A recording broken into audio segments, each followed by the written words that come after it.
instances were supplied by Zhejiang Huahai Pharmaceuticals, ZHP, based in Linhai, in eastern China, who said they notified authorities as soon as they identified the impurity.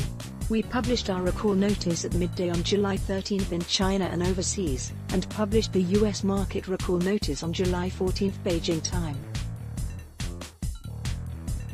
All the drug materials for the Chinese market were recalled by July 23, the company said in a statement to the Shanghai Stock Exchange Monday.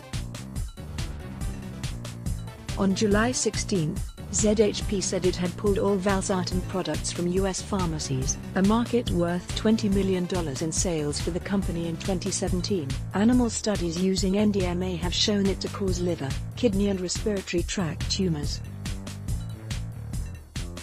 Following the revelation, China's Food and Drug Administration said it had conducted a screening of all the country's suppliers of the valsartan ingredients, including ZHP. The early recall involved around 2,300 batches of the ingredient. Among the countries it was sent to were Germany, Canada, France, and Sweden. According to Xinhua, ZHP has taken needed measures to put it back in line with regulations. China's reputation at risk. The recent drug scandals come at a time when the Chinese government is attempting to rebuild trust, both domestically and internationally, in the quality of the country's products. The government announced in mid-July it had discovered an estimated 250,000 doses of a diphtheria and tetanus (DPT) vaccine made by Changchun Changsheng Biotechnology and intended for young children were faulty, sparking widespread panic. So far, 15 people have been detained, including the company's chairman, Gao Junfang, but the reaction on China's social media was fast and fierce before censors intervened. "My home country, how can I trust you? You just let me down again and again," one user commented on social media. Just days before the DPT vaccine announcement, more than 100,000 doses of a rabies vaccine produced by the same company were also found to be defective.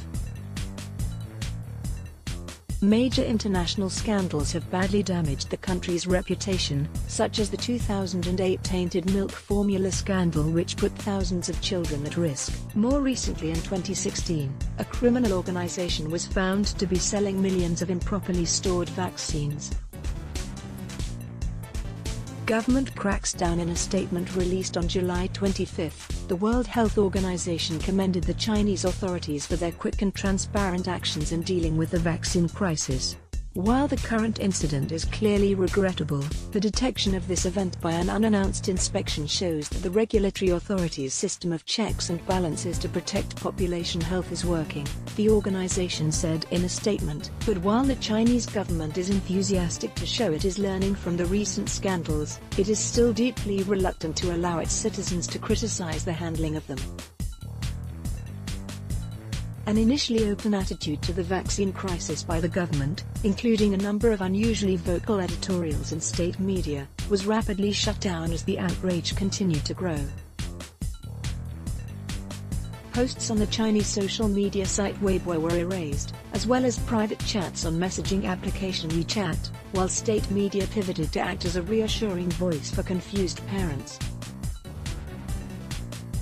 The official mouthpiece of the Communist Party, the People's Daily, ran an interview in the past week with an expert alleging the vaccines were safe, just ineffective. Evidence in support of these claims has yet to be provided by authorities, nor has any estimate been given for how many children were injected with the faulty vaccines.